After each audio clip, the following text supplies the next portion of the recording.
Crash by Jerry Spinelli, chapters 31 through 33. Read for you by Mrs. Shoemaker.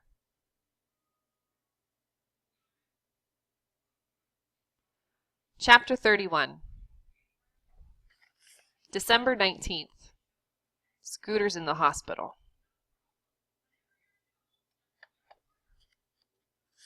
Chapter 32. December 23rd. It happened last Saturday. When I woke up that morning, I heard a hammer going. It was outside, but it sounded pretty close, so I leaned over to my window, pushed the curtain aside, and looked out. Scooter was in the cherry tree, hammering nails into boards. I figured he was making the observation post Abby had been pestering me about. I lay back down. I went to sleep. When I opened my eyes again, I had this funny feeling like I didn't just wake up regular, but something had made me wake up. I looked at my door. It was shut. Nobody in my room. Everything was quiet. Quiet.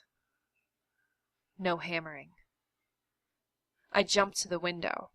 He was sitting on the ground, his back up against the tree trunk, and the first thing I felt was, "Great, he's okay." But questions blew the relief away. Why was he sitting there? Why did he leave that board dangling from one nail above his head? Why was the hammer 5 feet away in the grass? Why wasn't he moving? Downstairs, Abby screamed. I heard the back door open, saw her race across the brown grass, stood there at my window as she raced back to the house. As the ambulance came, and the men in white pants and the stretcher with gray straps, and the flashing red lights and the siren that sounded like a kazoo going further and further away.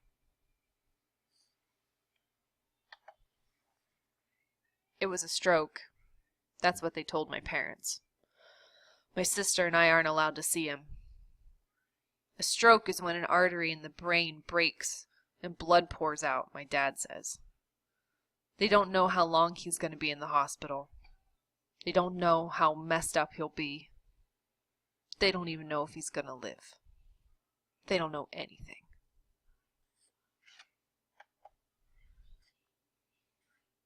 Like every year, the Christmas tree stands in the corner of the living room.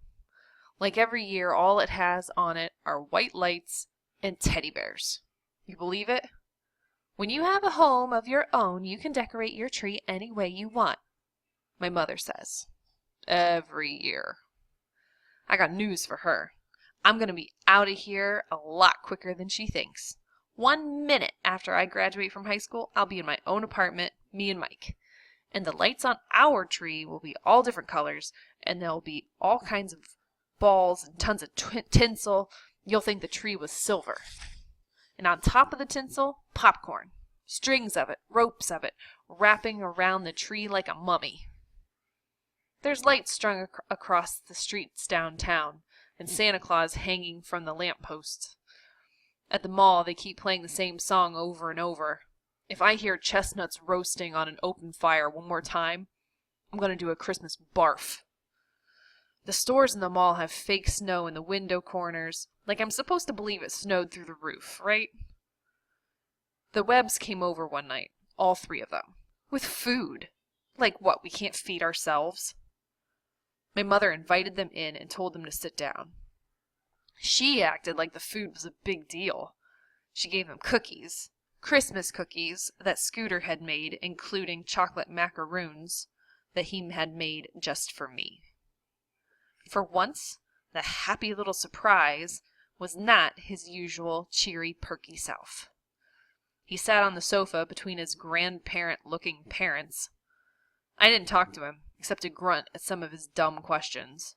Mostly I glared while he ate my chocolate macaroons.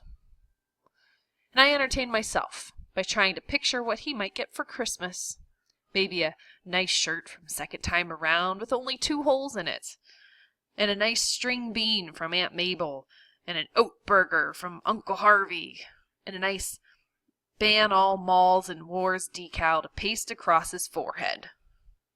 I didn't touch a crumb of the food they brought over.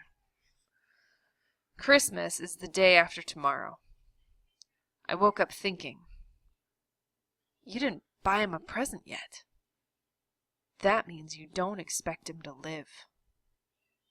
Then that same thought rolled over and showed me what was beneath it. Every minute that you don't get him a present, he's a minute closer to dying. You're killing him. I threw on my clothes, no socks, no underwear, no jacket, and nothing flat, and was out the door. I hopped on my bike and tore up the street. I pedaled for blocks. I burst into the first store-looking place I came to. There was a lady behind a computer. It didn't look like a store on the inside. I gasped. You got presents? Christmas presents? She looked at me funny. I don't think so. This is a law office. 2 seconds later, I was in the next place. This one was a store. I didn't have time to shop around. It doesn't matter what you buy, just buy now. I grabbed the nearest thing off the counter. It was a pair of bright red high-heeled shoes with glitter all over them and a red bow on the front. How much? I said. The lady behind the counter just stared. I shoved the shoes in her face and yelled, How much? She blinked. $6. I pulled out my 10 and slammed it down. She took it. She pressed buttons on an old wooden cash register. The register pinged and a sign saying $10 shot up. I took my first breath of the morning. I took the bag from the lady. I closed my eyes.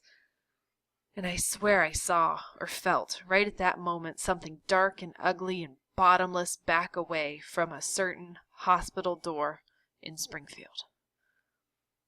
When nobody is in the house, I go to his room sometimes and sit on the bed.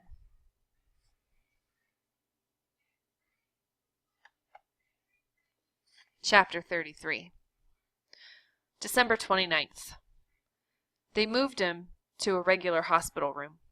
Some doctor said he's going to be okay. The more I hear, the more it sounds like okay means not dead. My mom says he has to learn to walk again. She says he doesn't talk too good, and he doesn't remember stuff. I stopped asking her what else is wrong. I don't want to know. Christmas stunk. We did all the usual things, but it was like, I don't know, pizza without pepperoni. For the first time in my life, I had to be woken up Christmas morning.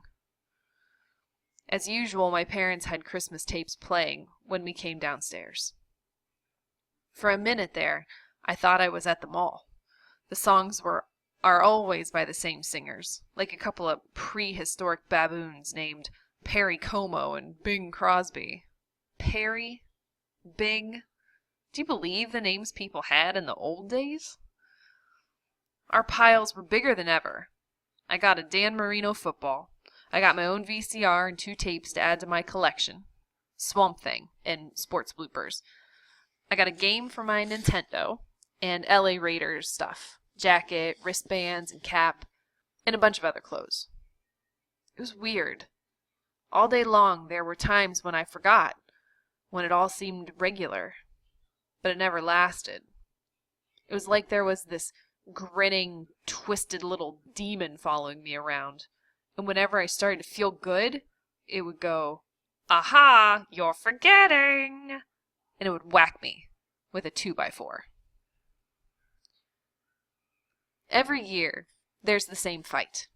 Abby and I want to take our piles up to our room and start using them. My parents want them to stay under the world's most boring Christmas tree until New Year's so people can come to visit, who come to visit can see them. Except nobody hardly ever visits. This year, we didn't take no crap. We said, okay, you got 3 days. If nobody comes by then, the stuff goes up, and that's what happened. And now the only stuff under the tree is Scooter's. My mom says we'll keep everything just so until he gets home. The bad part about that is that the tree's fake. So it'll last and last. Come on, Scooter. After the red shoes, I did get him a real present. A book about ships of the U.S. Navy. I'm not sure what to do with the shoes. I wrapped them up. Then I was going to throw them away. But then I thought, wait, maybe they're a good luck charm. Who knows what bad could happen if you dump them? So they're just under my bed.